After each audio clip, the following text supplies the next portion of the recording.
Welcome to the SDA Housing Podcast, brought to you by NDIS Property Australia. Before starting this episode, we need to provide a general disclaimer. Information contained in this podcast is general in nature only. It does not take into account the objectives, financial situation, or needs of any particular person. You need to consider your financial situation and needs before making any decisions based on the information in this podcast. And you should consider seeking independent and professional advice for your personal circumstances. All right, let's begin. Hello, everybody. My name is Minh, and I'm your co-host with Debbie and Denise from the NDIS Property Australia. And listen to the SDA Housing Podcast. I show explain, highlights, and guides, and brings awareness of all things SDA in this ever-changing NDIS world. Debbie, how are you going? I'm good, Minh. How are you? Good. Denise, how are you? This is Denise's first time on our podcast. Denise, how are you feeling? I'm a bit nervous, not gonna lie. Debbie, tell her. Yeah, the first time, then you're an experienced podcast host and it's all easy after that. Yeah, it's easy. So today's topic is an in-depth discussion on feasibility. We've in the past talked about feasibility in the past from a very simplistic house and land package investment from a normal mum and dad investor. But Debbie, we've been working very closely together with Denise and the team here, office here, on more advanced feasibility work in the last 3 or 4 months. Do you have any questions, Debbie, about what Denise and I and the team are doing the last few months on this area? Well, I mean, obviously I do know what you're doing, but I guess the first question is why? Well, I think the market's evolved in the last 12 months. More investors and developers and builders and investor developers are coming to us asking for guidance, support, advice on what to design, what to build, if to build on their block of land that they have, and also how should they modify the existing DA approvals, council approvals on the site. Because a lot of investors come to us, they'd be saying, oh, we had like 6 pack of townhouses that were stored on this site. It's no longer viable because it costs too much to build and we can't make our profit anymore. We're now exploring NDIS as an option to consider looking at building SDA to what they've done here. So for some reason, Debbie, maybe it's our podcast the last 6 months, but more and more people are coming to us asking for this advice. And since maybe it's the positive energy we put out there on the podcast and our reputation, but we really are focused on giving fee-for-service advice. So happy to charge by the hour or on retainer for clients who need help for 1, 2, 3 months. But we're all about helping people where possible on their SDA projects. Sound okay, Debbie? Yeah, absolutely. That's exactly what it is. And Debbie, in the past few months, we've been having a lot of video calls, myself, you and Denise, with these people who contact us to ask for advice and guidance. How have you found, Denise? How have you found these video calls that we've been doing with people with the blocks? How do you find the interaction that we're going through with them? Well, it has been quite a productive meeting with them because first of all, we need to figure out what they're looking for, right? And what their budget is, how big is the site, what kind of specific goals they have in mind. Yeah. How are you finding our video calls with these potential clients in dealing with their queries and their questions and their ideas? How do you find the conversation with them? It's not too bad. Well, first of all, we need to figure out what they're looking for, right? Because maybe they've got like a big block of land and they don't know what to build on there. And we need to decide on their budget, how much they've got. And their goal. Their goal, yeah. What they are looking for. And from there, we come up with a specific quota based on the scope of works that we are providing for this specific client. Mm-hmm. And it could be sometimes, depending on the site, depending on the budget, it could be maybe 4 to 5 weeks of work. Sometimes it could be up to 7 weeks, could be up to 3 months. Again, it depends. And the build, you want me to talk about the build cost for now or later? Well, let's cover that in a minute. But yeah, I'm really asking you a question of that people should feel comfortable to engage us, talk to us, Oh, it's a pretty casual conversation, nothing too stressful. Yeah. And I want to throw a question to Debbie. Debbie, the last 4 years, we've all thought that the solution to a participant's needs was a 4-wall roof, 4-bedroom house. That's what we all thought, didn't we, Debbie? Yeah. Well, yeah, that was what the standard that was being built was, for sure. And as a result, we've seen so many 3, 4, 5-bedroom or 3, 4-bedroom houses in the last 4 years in the thousands being built across Australia. But I guess as a business here, Denise, maybe we've really sat down and said, well, what are the other options? What can be done? I mean, in the world of participant needs and disabilities, we should be open enough to consider all options for a client. And that may be a 3-bedroom house. That may be a group home. It may be an apartment. It could be a villa. It could be a duplex. It could be a double-story house. It could be whatever it is. We don't know what the needs are, obviously, right? But it's important to state to our listeners that keep an open mind. Never say never, right? But then you're going to say as an investor, well, what should I build on this site? And then back to data, Debbie, data. How important is data to this first question here? No, it's imperative. And it's basically the first thing that we would look at. What is the data? Is there even any use looking at doing an SDA development in that area on that site?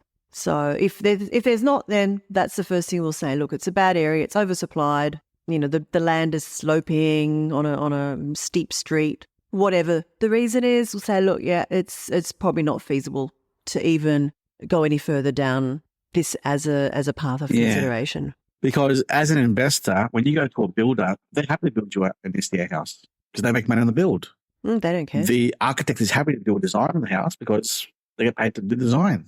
They don't care. But who really does care is the investor.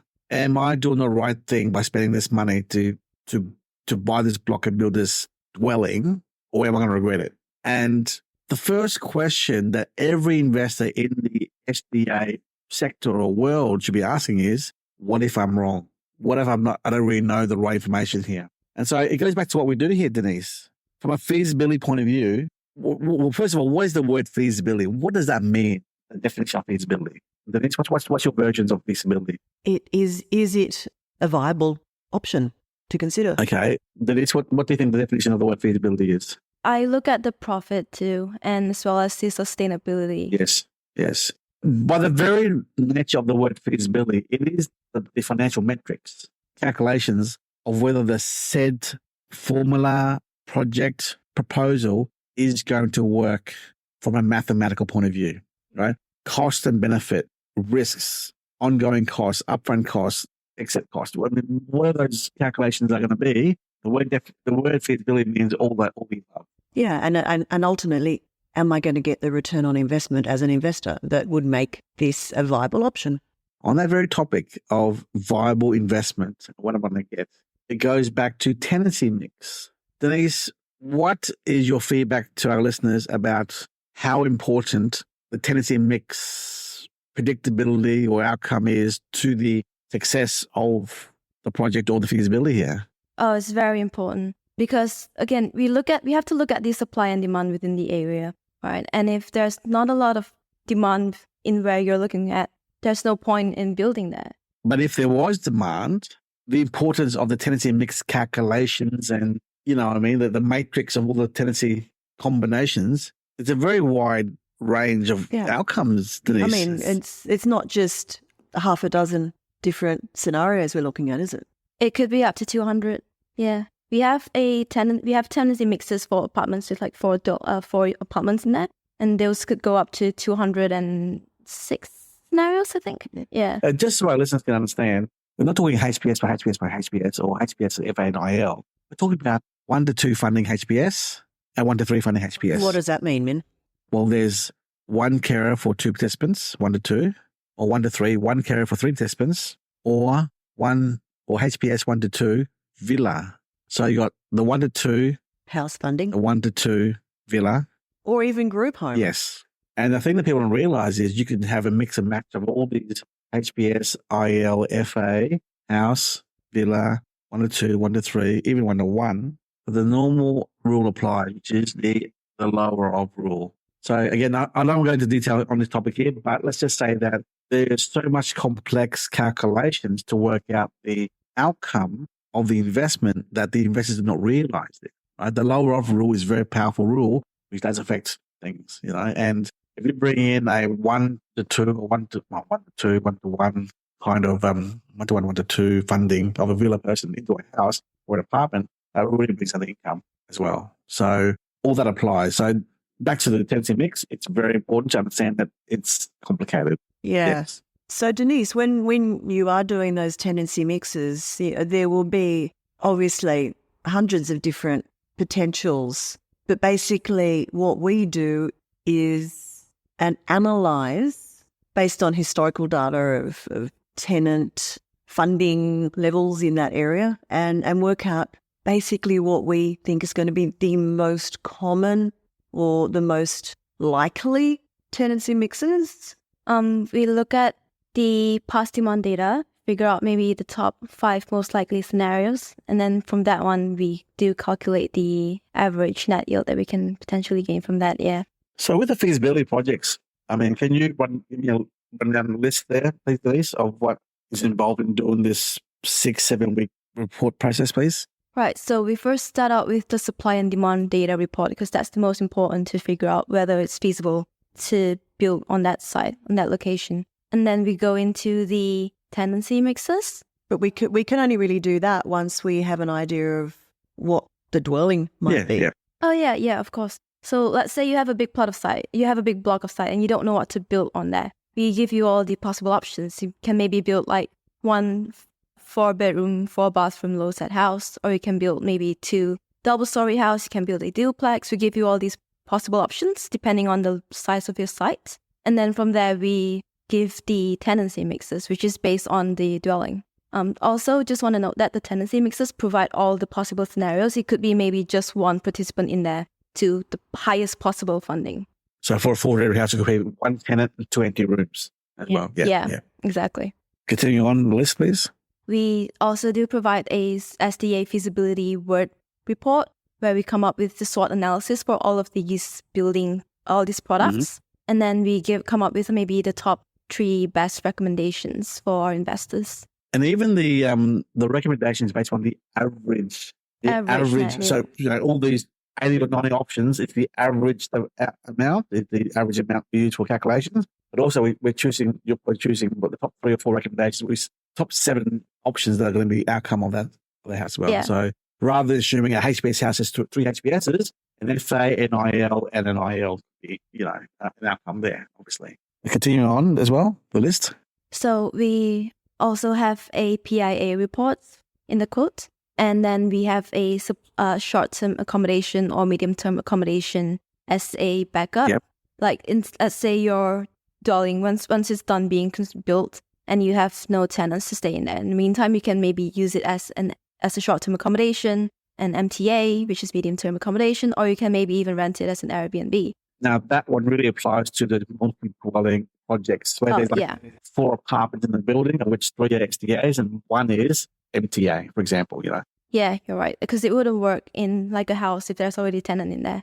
And currently I'm working on a couple new reports. Yes. One of them would be a concept design, like the dwelling design, and also a construction timeline, which shows all the payment sequence and how long it's going to take. Yes. To get the... People often don't realize how long it takes for council approvals, DA and BA, and then also according to trades and the raw materials and then going to build and then construction timeframe. Could be a lengthy period of time. It's not as fast as people think. If it's a custom site, custom design, custom build, it will take longer than normal because everything's all different in the whole construction. And that all comes back to the data as well because time to market is everything. Yep. So if it is going to be a 2-year process, that will also have to be taken into account. I can assure you an architect or a designer they'll take 4 or 5 months to do design work. They're not going slow. They won't go fast, they'll go slow because they get paid to deliver a result. And they don't want to rush a quick design, But then also, Denise, they, recently you did a project for a client, the granny flat. So even that was a little different as well, wasn't it? Tell us more about the granny flat concept there on the house. So one of our clients, she's adamant on building a granny flat with the house, yeah. With the house, yeah. As the granny flat will be a secondary dwelling unit, yeah. And if for a granny flat, the funding would be for villa, duplexes, and townhouses. So the main house, the one will be housing funding, and the one in the back would be. Denise, did you analyze why she wanted the granny? Why granny flat? Why? Tell me. She didn't really.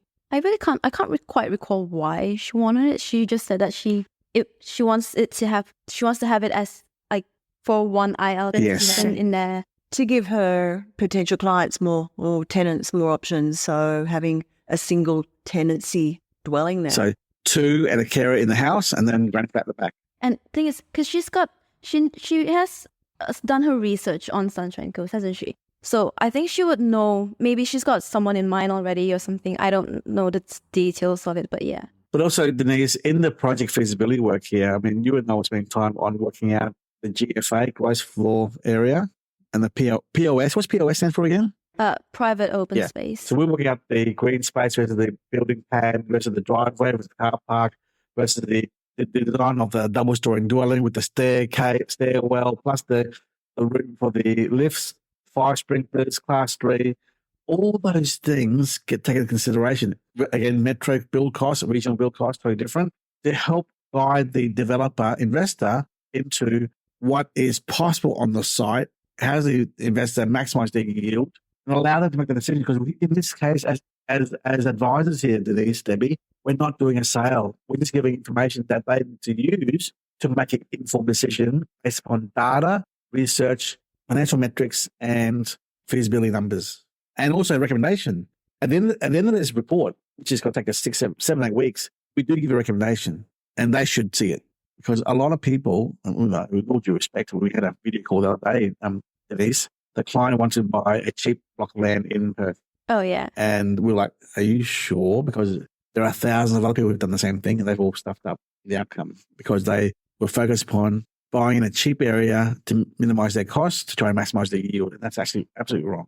Okay? So again, our role really is in the feasibility process to give financial metrics and research for the investor and developer to make an informed decision so that they do not make a mistake.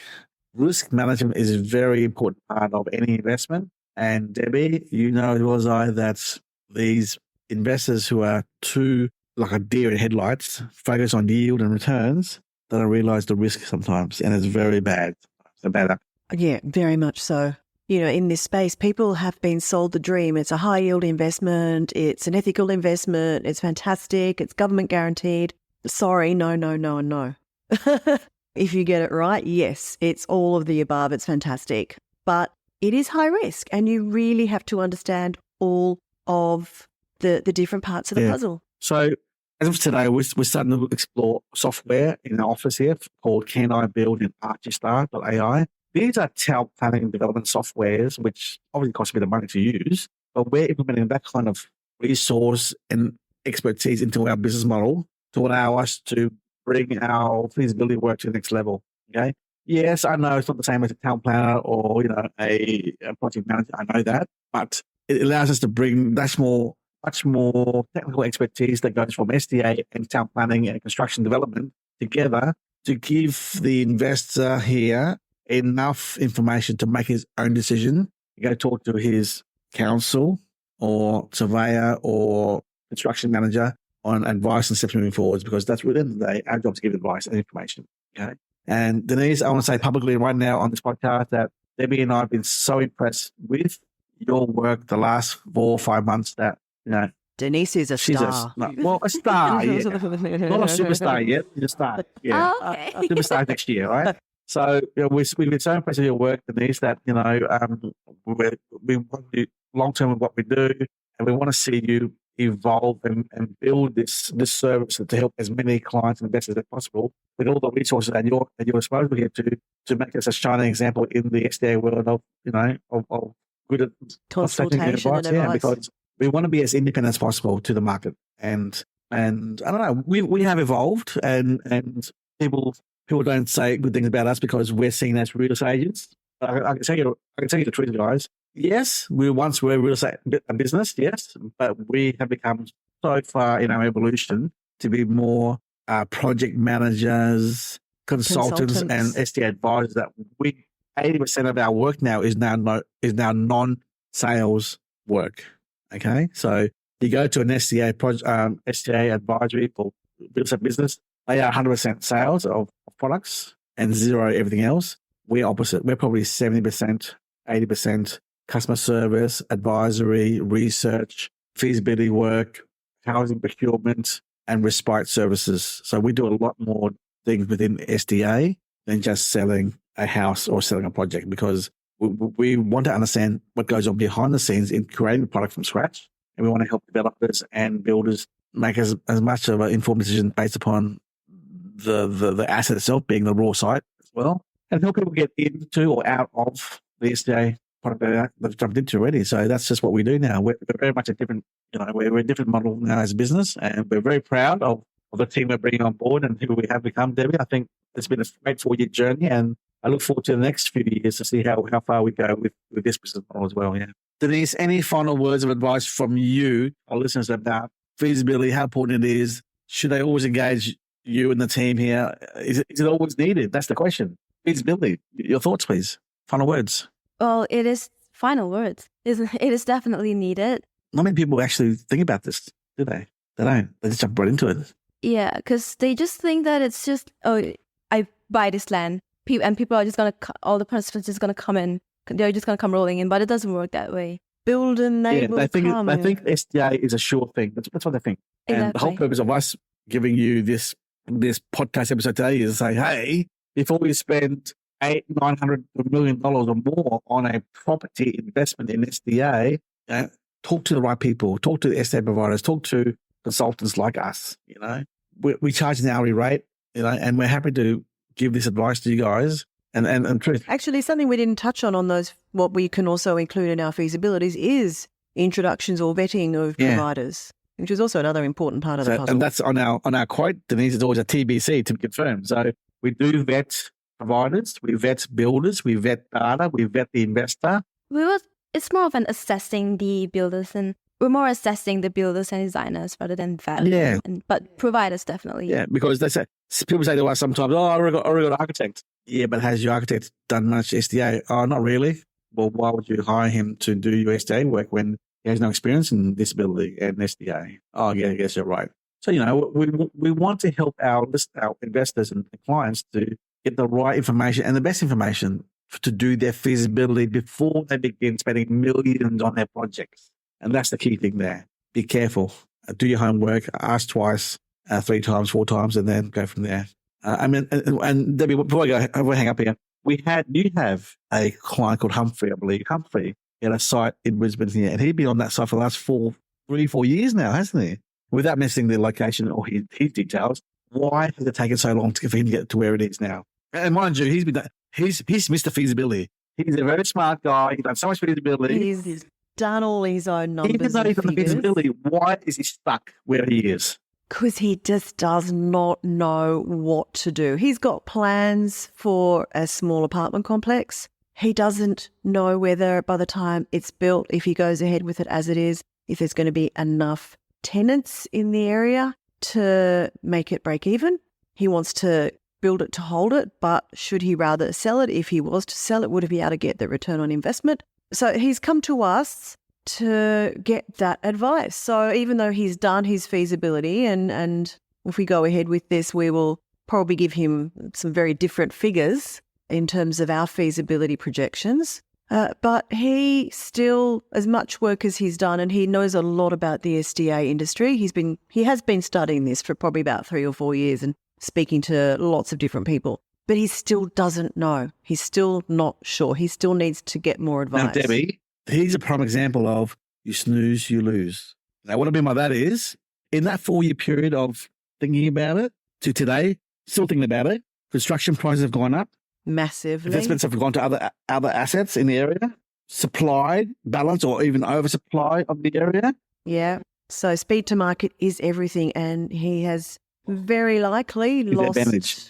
Yeah, absolutely. It's too late now. So even if you have the right feasibility and the right mindset and the right reason, purpose, just by going too slow will result in you being potentially last to market, and you missing out and making it. I mean, I tell you right now, 4 years ago, that would have been a great investment. Great, would have been amazing. Great. But 4 years later, he's probably missed the boat, and therein lies a problem right there. Yeah. But Debbie, I would like you to forward that information that he sent to you to Denise and the team here for them to analyse that as a test case, a little practice run. Sure. Yeah, case study, yeah. Because we're all about learning, Denise, and we can always learn from people's mistakes. Again, I'm not saying that he, Mr. Humphrey, made a mistake. I'm saying it could still be. We don't know. But he wants to know, his question now is it a mistake to go in? That's his question now. And I think we can definitely give some free advice to him on that regard there. Because we're not selling him here. We're not selling him. It's his site. It's his project. It's got the builders. It's all done. You need to know a third-party opinion. Am I doing the right thing? What are my risks? I can see what it is, and it's pretty high risk given the market the way it is. And remember, Debbie, he hasn't started construction yet, so it's still 2 years away. So 6 years later, with his product comes to market, the feasibility is now all skewing, and it's wrong. And therein lies the risks right there. Okay, so in the feasibility, construction time frame and product and delivery of my product will affect the outcome here. Yes. Thank you so much, Debbie and Denise, for participating on this wonderful, complex topic called feasibilities, because we always thought feasibility was a house on land package, but now it's so much more, being feasibility on projects and sites, multi-dwelling products as well for SDA. And we're always working with town planners and build designers and architects and project managers to try and give good advice for the investors so that they can, do the right thing by their portfolio. Yeah. Thank you very much, ladies. Bye-bye. Thank you. Thank you. We hope you enjoyed this episode. Please make sure you are subscribed and following us so you can keep in the loop with all of our upcoming episodes. We would really appreciate it if you could leave us a 5-star rating, a written review, and to share this podcast with those that could benefit. Until next time, catch you on the next episode.